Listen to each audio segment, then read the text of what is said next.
En el extremo norte de España, donde las olas bravas del Atlántico golpeaban y espumaban en la costa, se extendía Galicia. Estas tierras eran muy diferentes del resto de la península ibérica. Aquí, los antiguos espíritus celtas aún vivían.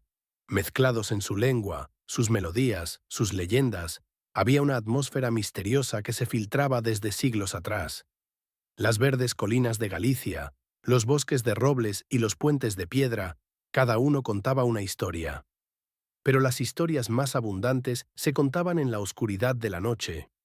Cuando los aldeanos se reunían junto al fuego, los ancianos transmitían los antiguos cuentos a los jóvenes: meigas, brujas, mouros, enanos subterráneos y el más terrible, Santa Compaña, la procesión de los muertos. El pueblo de Ribeira se había establecido en uno de los rincones más desolados de Galicia, a pocos kilómetros del mar tierra adentro, al borde de un valle boscoso. El pueblo era un pequeño asentamiento con no más de 150 habitantes, donde las casas de piedra se alineaban en calles estrechas. Tenía su iglesia, su plaza, su taberna y su cementerio. Y por supuesto, sus leyendas. Como en todo pueblo gallego, en Ribeira todos se conocían. Todos sabían las historias, los secretos, los miedos de todos, y todos bajaban la voz al hablar de Santa Compaña. Santa Compaña se narraba como una procesión maldita donde los muertos caminaban por la noche. Según la leyenda, esta procesión consistía en almas amortajadas que vagaban por caminos solitarios con velas en sus manos. Pero la parte más aterradora era que al frente de la procesión siempre caminaba una persona viva, el guía maldito. Esta persona había sido elegida por Santa Compaña, condenada a liderar la procesión de muertos cada noche. Antón Fernández tenía 28 años, complexión fuerte, piel morena, ojos verdes. Vivía en la pequeña granja heredada de su padre, cultivando maíz, patatas y cáñamo. Trabajar en la tierra húmeda de Galicia no era fácil, pero Antón era fuerte y trabajador. Los ancianos del pueblo lo consideraban un poco descarado, porque Antón no creía en las leyendas. Cuando los ancianos contaban historias de Santa Compaña en la taberna, Antón se reía y se encogía de hombros. «Estos son cuentos de viejas», decía. «Yo solo creo en lo que veo. La tierra, las cosechas, la lluvia, el sol, eso es real, los fantasmas no». El viejo Tomás fumaba su pipa y le advertía: «Antón, hijo, estas tierras no son las tierras que tú conoces. En Galicia, el velo entre los muertos y los vivos es muy delgado. Especialmente en noviembre, el mundo de los espíritus se acerca. Ten cuidado». Pero Antón veía estas como creencias vacías. Con la confianza que le daba su juventud, no temía los viajes nocturnos. Podía ir de pueblo en pueblo a caballo, incluso en medio de la noche. La madre de Antón, María, era viuda. Su esposo había desaparecido en una tormenta en el mar cuando Antón tenía 10 años. María había criado a su hijo con gran paciencia y amor, pero ella tenía un profundo respeto por las antiguas tradiciones de Galicia. «Hijo mío», decía María con expresión preocupada, «admiro tu valentía, pero estas tierras no se caminan solo con valentía. También se necesita respeto, respeto a las fuerzas antiguas». Antón no discutía porque amaba a su madre, pero en su interior aún no creía. El noviembre de ese año fue diferente a todos los anteriores. La niebla llegó más temprano de lo normal y descendió más espesa. Por las mañanas había que aguzar el oído para escuchar la campana de la iglesia.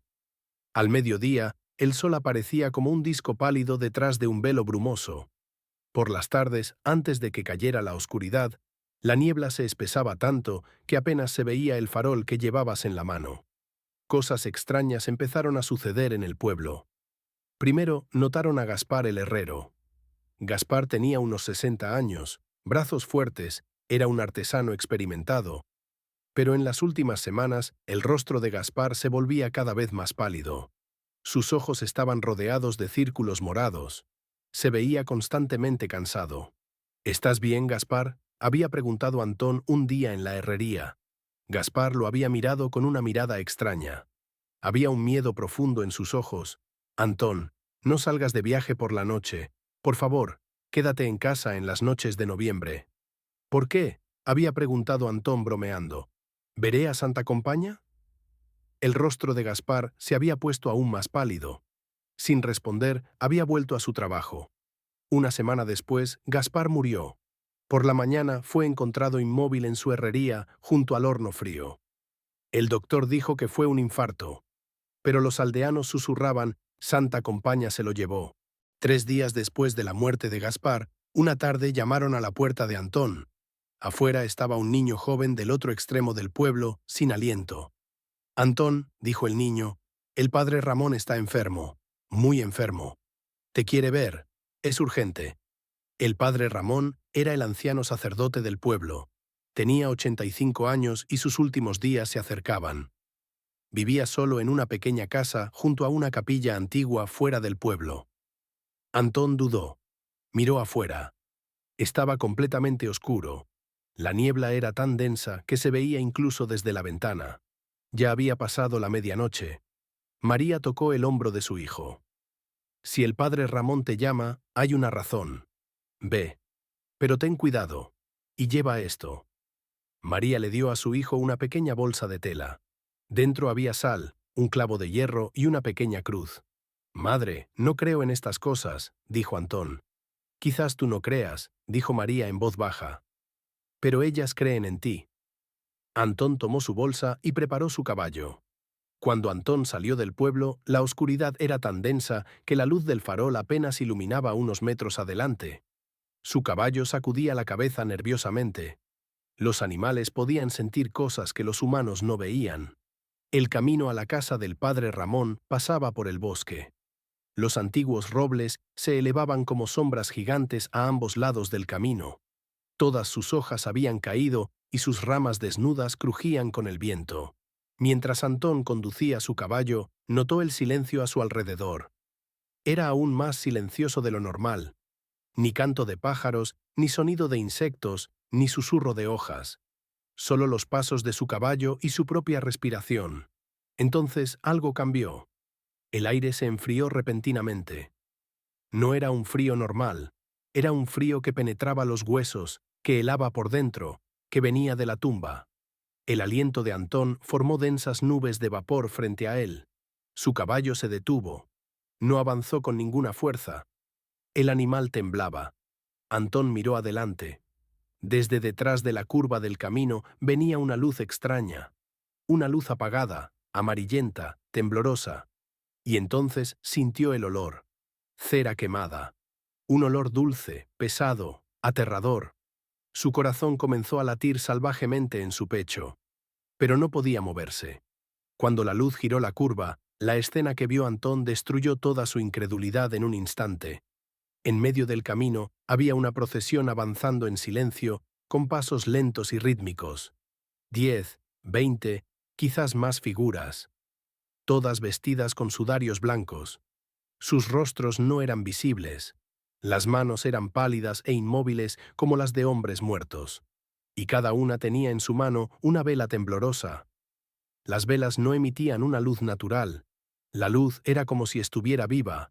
Pulsaba como un latido, temblaba, pero nunca se apagaba.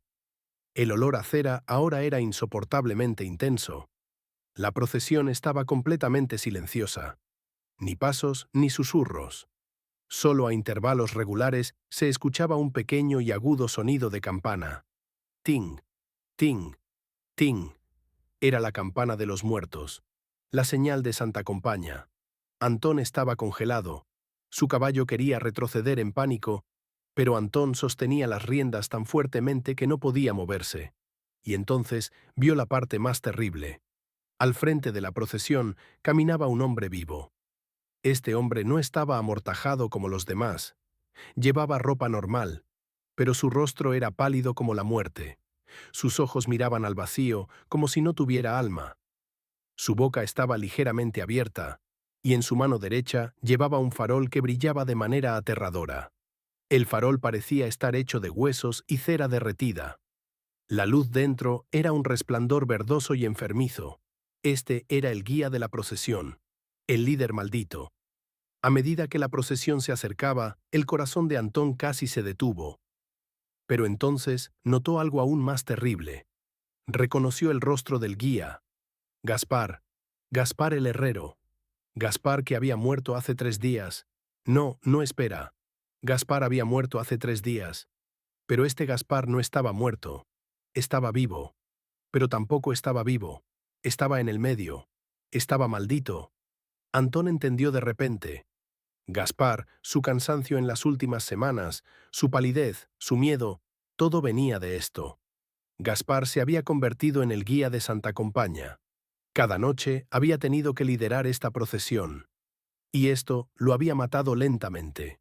Los ojos fantasmales de Gaspar se clavaron en los ojos de Antón. Por un momento apareció un destello de reconocimiento. Los labios de Gaspar se abrieron. Su voz era ronca y resonante, como si viniera de la tumba. Antón. Antón quería huir, pero no pudo. Gaspar se acercó lentamente, el resto de la procesión se detuvo. Todos esperaron en silencio. Gaspar levantó el farol en su mano. «Tómalo», dijo. «Tómalo y asume el deber. Yo, ya no puedo más, libérame». Antón sacudió la cabeza con horror. «No, no, no lo tomaré». «Debes tomarlo», dijo Gaspar. Su voz contenía tanto súplica como amenaza. «Si no lo tomas, tú también te unirás a nosotros. Pero si lo tomas, yo seré libre. Y tú serás el guía». Gaspar acercó el farol aún más. Su luz iluminó el rostro de Antón. Podía sentir su calor, un calor frío, ilógico pero real. La mente de Antón trabajaba frenéticamente. Recordó la bolsa que le había dado su madre. El contenido: sal, hierro, cruz. ¿Pero serían suficientes? Entonces recordó otra cosa. Una vieja historia que su madre le había contado. Un cuento que había escuchado de niño junto al fuego. Había una forma de escapar de Santa Compaña. Rápidamente saltó de su caballo. Se arrodilló. Presionó su dedo en la tierra fangosa al borde del camino y comenzó a dibujar un círculo. «¿Qué haces?», preguntó Gaspar, su voz tornándose en pánico. Antón no respondió. Dibujó más rápido. Alrededor del círculo añadió antiguos símbolos celtas: trisquele, espiral, marcas protectoras. La leyenda decía que Santa Compaña no podía entrar en un círculo sagrado. El círculo separaba el mundo de los vivos del mundo de los muertos. Gaspar extendió el farol hacia Antón. Ya casi lo tocaba, pero el farol se detuvo en la línea del círculo. Como si hubiera un muro invisible, no pudo avanzar más. El rostro de Gaspar se contorsionó de dolor e ira. «No, no, no puedes hacer esto. No puedes dejarme aquí». «Lo siento», dijo Antón, su voz temblando, «pero yo no puedo aceptar esta maldición». Gaspar esperó unos segundos más. El dolor en sus ojos era casi insoportable. Luego bajó la cabeza. «Cobarde», susurró. «Tú eres un cobarde. Me dejas aquí, en tormento eterno». Desde detrás de la procesión vino un movimiento silencioso. Las figuras amortajadas comenzaron a avanzar lentamente. Gaspar no tenía otra opción. Tuvo que volverse y pasar al frente de la procesión. La procesión de los muertos pasó lentamente, en silencio, junto a Antón. El olor a cera, el frío, el sonido de la campana, todo se alejó gradualmente. Antón, dentro del círculo, arrodillado, esperó temblando. Pasaron segundos que parecían minutos. Finalmente, la última figura amortajada desapareció de la vista. Se deslizaron hacia el bosque, hacia la oscuridad brumosa. Sus luces se desvanecieron. El sonido cesó. Antón quedó solo. Su caballo, a unos metros de distancia, aún temblaba. Antón se levantó lentamente. Sus piernas estaban tan débiles que casi se cae. Salió del círculo. Miró a su alrededor. No había nada, solo oscuridad, niebla y silencio. Pero sabía que lo que había visto era real. Cuando Antón finalmente llegó a la casa del padre Ramón, casi amanecía. El anciano sacerdote estaba en su cama, pálido pero despierto. «Antón», dijo con voz débil, «has venido. Padre, yo... Antón no sabía qué decir. El padre Ramón levantó su mano. «Lo viste, ¿verdad? Santa Compaña». Antón asintió. «Lo sabía», dijo el padre. «Por eso te llamé, para advertirte». «¿Pero por qué a mí?» «Porque no creías. Y Santa Compaña ama a los que no creen. Son los objetivos más fáciles. Pero tú ¿Te salvaste? ¿Cómo? Antón contó la historia del círculo. El padre Ramón sonrió. Tu madre te enseñó bien. La antigua sabiduría aún es poderosa. Pero Antón sabe que esto no te salvó completamente. ¿Qué quieres decir? Viste a Santa Compaña y rechazaste a Gaspar. Esto crea una deuda. Ahora eres parte de su mundo. No completamente, pero hay una conexión. ¿Qué debo hacer? El padre respiró profundamente. Ayuda al alma de Gaspar. Cada noche reza por él. Ve al cementerio, enciende velas, reza oraciones. Quizás con el tiempo puedas aligerar la maldición. No puedes salvarlo, pero puedes disminuir su dolor. El padre Ramón murió esa mañana. Una hora después de su conversación con Antón, dio su último aliento pacíficamente. Cuando Antón regresó al pueblo, ya era otra persona. Su valentía había dado lugar al respeto. Su incredulidad había dado lugar a la comprensión. Desde ese día, cada tarde, antes de que se pusiera el sol, Antón iba al cementerio. Encendía una vela en la tumba de Gaspar. Y rezaba. Los aldeanos al principio lo encontraron extraño, pero con el tiempo notaron el cambio en Antón. Ya no se burlaba de las leyendas, no salía de viaje por la noche, y en sus ojos había una profunda sabiduría. María sabía lo que su hijo había visto. Nunca preguntó, pero una noche Antón se lo contó. Todo. María escuchó en silencio. Luego abrazó a su hijo. Ahora entiendes, dijo. En Galicia, los muertos y los vivos comparten las mismas tierras. El respeto es necesario para ambos. Antón pasó el resto de su vida en Ribeira. Se casó, tuvo hijos, trabajó su granja. Pero cada noche, sin falta, iba al cementerio. A veces, en las noches de noviembre, cuando había niebla, cuando se veían luces extrañas en los caminos fuera del pueblo, Antón salía. Y hacia esa dirección, desde la distancia, susurraba una oración. A sus hijos les contó la historia de Santa Compaña, pero no para asustarlos, para enseñarles. Niños, decía, este mundo no es solo lo que vemos. Hay fuerzas invisibles. Los muertos buscan paz, y el deber de los vivos es respetarlos, no olvidarlos, rezar por ellos. La vida de Antón duró 92 años. Cuando murió, todo el pueblo vino a su funeral. Y esa noche, algunos juraron que vieron una luz extraña en el cementerio. Una luz suave y pacífica. Quizás el alma de Gaspar finalmente había quedado libre. Quizás Santa Compaña finalmente lo había liberado. O quizás Antón ahora era el nuevo guardián de la procesión. Pero esta vez, no como una maldición, sino como un honor. En las noches brumosas de Galicia, si escuchas atentamente, aún puedes oír a lo lejos los sonidos de campanas. Y si tienes mucha suerte, podrías ver una procesión de luces. Pero recuerda, si te encuentras con ellos, dibuja un círculo en el suelo. Y nunca, nunca, tomes el farol.